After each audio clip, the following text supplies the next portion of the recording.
လိုရင်းနဲ့တရုတ်နဲ့ပူးပေါင်းပြီးတော့သူတို့ဩဇာအာဏာထူထောင်နေတာ KIA ကိုတွားပြီးတော့ကျွန်တော်တို့ဝါအဖွဲ့ပေါ်လုပ်တယ်လို့မရပါဘူးဘာလို့လဲဆိုတော့ KIA မှာကသူ့ရဲ့အမျိုးသားရေးလုပ်ငန်းစဉ်ကိုထောက်ခံတဲ့ပြည်သူလူထုနောက်တရားစာတမျိုးစုံအခုကျွန်တော်တို့မြေရှားသတ္ထုတောင်ပါလာနော်မြေရှားသတ္ထုနောက်ပြီးတော့တရုတ်ကသိလိုချင်တဲ့ကြောက်စိမ့်အကုန်လုံးပြည့်စုံရှိတယ်တရုတ်နဲ့အဆင်ပြောင်းသူဆက်ဆံနေတာဘာကြောင့်လဲဆိုလို့ချင်းလက်နဲ့ခရမ်းမိကြောက်ရနေလို့တရုတ်နဲ့အဲ့လိုအဆင်ပြေတော့တရုတ်ကလည်းဆက်ပြီးကန့်သတ်မှုတွေလုပ်လာမယ်ဆိုလို့ရှိရင် KIA ကလည်းသူ့ရဲ့ဆက်ဆံရေးနဲ့စဉ်းစားရေးကိုပြောင်းအောင်မှာဖြစ်ပါတယ်တကယ်ကြတော့ကချင်ပြည်သူလူထုဆိုတာကကျွန်တော်တို့ခရစ်ယာန်ဘာသာဝင်တွေနောက်အနောက်တိုင်းနဲ့တစ်သက်လုံးဆက်ဆံလာခဲ့တဲ့အဖွဲ့အစည်းတွေပြောရလို့ရှိရင် KIA ကောင်းဆောင်တွေကနော်ဗိုလ်ချုပ်ကွန်မော်တို့ဘာလို့ဆိုရင်အမေရိကန်နိုင်ငံနဲ့နော်ကျွန်တော်တို့တို့ရပေါ်သွားလာနေတဲ့လူအဲ့တော့ဒီနေ့ပြန်စဉ်းစားရမှာကခုနမဟာဗျူဟာစဉ်းစားနည်းအတိုင်းပဲကျွန်တော်တို့ကတရုတ်ကိုကောင်တာလုပ်ဖို့အတွက်နော်အမေရိကန်နဲ့အနောက်ဥရောပအင်အားစုတွေကိုကျွန်တော်တို့ຫນွေဦးတော်လုံးရေးတဲ့ကိုဆွဲသွင်းတဲ့အလုပ်တွေနော်ခုထက်တန်တက်ကြွဝိုင်းဝန်းလုပ်ကြဖို့လိုနေနော်Trump ကိုကျွန်တော်သူတို့အခွန်ကိစ္စလောက်ကကိုအကြောင်းပြုပြီးတော့နော်ဒီလိုဝန်ပလေးတွေစူးစီးခွင့်ပေးတဲ့အခွင့်အလမ်းမျိုးကို Trump ဆက်ပြီးမလုပ်အောင်အဲ့ဒီကောင်တွေကိုပြန်ပြီးတော့ပညာပေးအောင်အုပ်စုကွဲအောင်ကျွန်တော်တို့တပီလုံးမဟာဗျူဟာချပြီးတော့ကြိုးစားကျွန်တော်အမြင်ကတော့အဲ့ဒါဖြစ်တယ်ဟုတ်အဲ့လိုလုပ်ဖို့ဘာတွေလုပ်ရမလဲပထမဦးဆုံးတစ်ချက်ကတိုင်းရင်းသားတွေရဲ့ပြည်နယ်တွင်းကျွန်တော်တို့စစ်ကောင်စီကင်းစင်ရေးဆိုတာနော်အတော်ဒိဗ္ဗေမရှိတဲ့အလုပ်ပါပြည်နယ်တိုင်းမှာတိုင်းရင်းသားတွေက80%လောက်သိမ့်ပြီးပါနော် KIA မှာကချင်မှာကျွန်တော်တို့မြစ်ကြီးနားနဲ့ဗမော်ပဲကြံတော့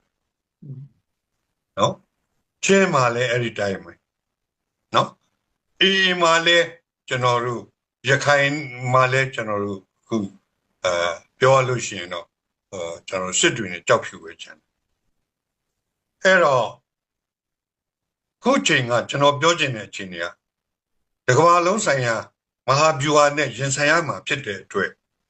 တိုင်းရင်းသားတွေအနေနဲ့ကိုယ့်ပြည်နယ်အတွင်းမှာနောက်ဆုံးကြန့်ရှိနေတဲ့နော်စစ်ကောင်စီလုံးဝကင်းစင်ရေးဆိုတဲ့ကိစ္စတဲ့ပိုပြီးအရေးကြီးတဲ့ပြဿနာကိုရင်ဆိုင်ရတော့မှာအဲ့ဒီပြဿနာရင်ဆိုင်မှုအတွက်ခုမ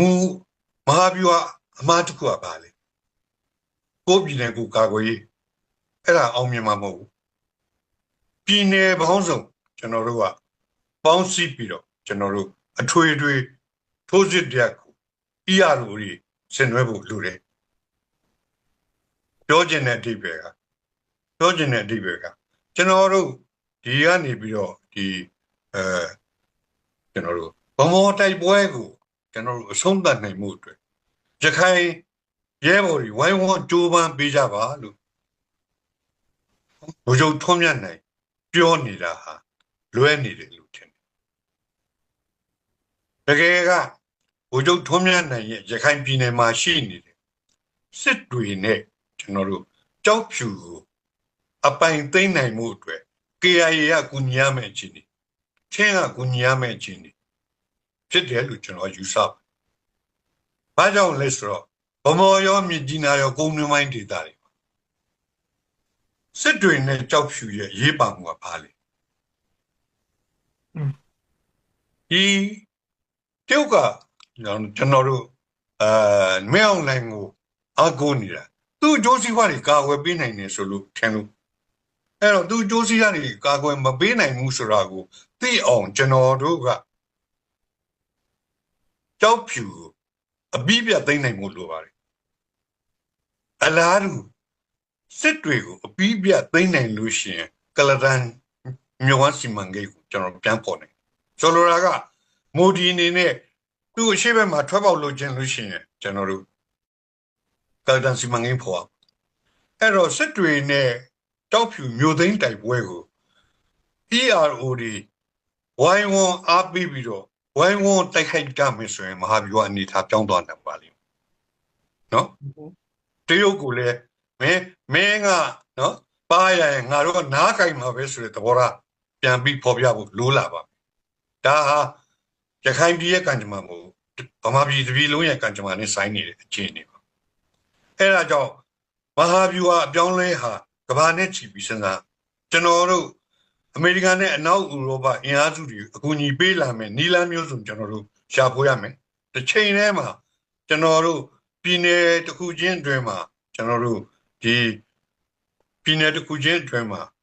စစ်ကောင်စီကင်းစင်ရေးဆိုတာလေပြည်နယ်အလုံးစုပေါင်းပြီးတော့အရေးပါတဲ့ပြည်နယ်တစ်ခုအတွင်းမှာစစ်ကောင်စီပြုတ်သွားအောင်ကျွန်တော်တို့လုပ်ဖို့လိုရခိုင်နေနဲ့ဆိုလို့ရှိရင်လည်းမောင်းလူနေရာမျိုးကျွန်တော်ကမတိုက်လေရပါတယ်ပင်လေတဲ့ရှိတာဒါပေမဲ့တောက်ဖြူနဲ့စစ်တွေကတော့တောက်ဖြူကတရုတ်ရဲ့အသေးနှလုံးကိုကျွန်တော်တို့ကင်ဆုံနိုင်တယ်ဖြစ်တယ်လို့စစ်တွေကကာတာမြေဝမ်းကိုကျွန်တော်တို့အဲ့လိုမဟာဗျူဟာအပြောင်းလဲတွေကိုကျွန်တော်တို့တိုင်းသားတွေမလုပ်နိုင်လို့ရှိရင်ကျွန်တော်ຫນွေဥတော်လန်ကြီးဟာ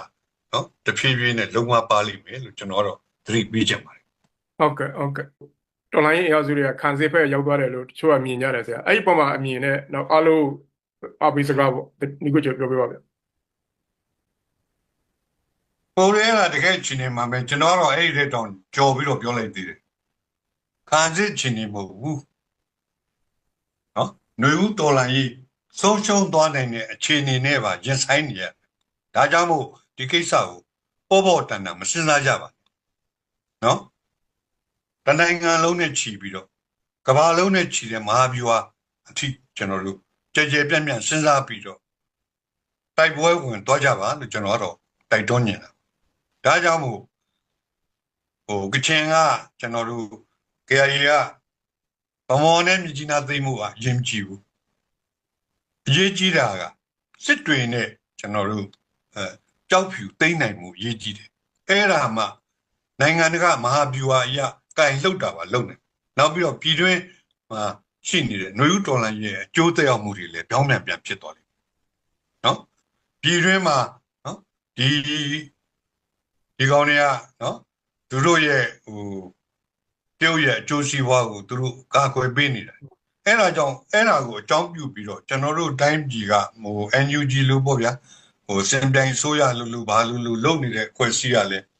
တရုတ်ကိုပါရဲ့နိုင်လုပ်နေတဲ့ policy နဲ့တော့ကျွန်တော်တို့သွားလို့မဖြစ်တော့တင်းမာတဲ့နော်စံပေးမှစီရမယ်မင်းကပါရင်ငါနားကြိုက်မယ်ဆိုတဲ့သဘောထားမျိုးတိကျွန်တော်တို့စိုက်ထူလာဖို့လိုတယ်အဲ့လိုပြင်းထန်တဲ့သဘောထားနဲ့ကျွန်တော်တို့စန့်ကျင်မှာတရုတ်ကကျွန်တော်တို့အင်အားစုတွေကိုလေးထားလာမှာဖြစ်တယ်ဒါမှမဟုတ်အဲ့ဒီသဘောထားကိုကျွန်တော်တို့ကပြတ်သားသားကောင်းထဲပေါ်ပြီးတော့လူထုကလည်းပြတ်သားသားအဲ့ဒီလိုဆက်လက်ပြီးတော့တရုတ်ကြီးကျိုးစီးပွားတွေကိုတောက်ဖြူတိုက်တာနဲ့အတူ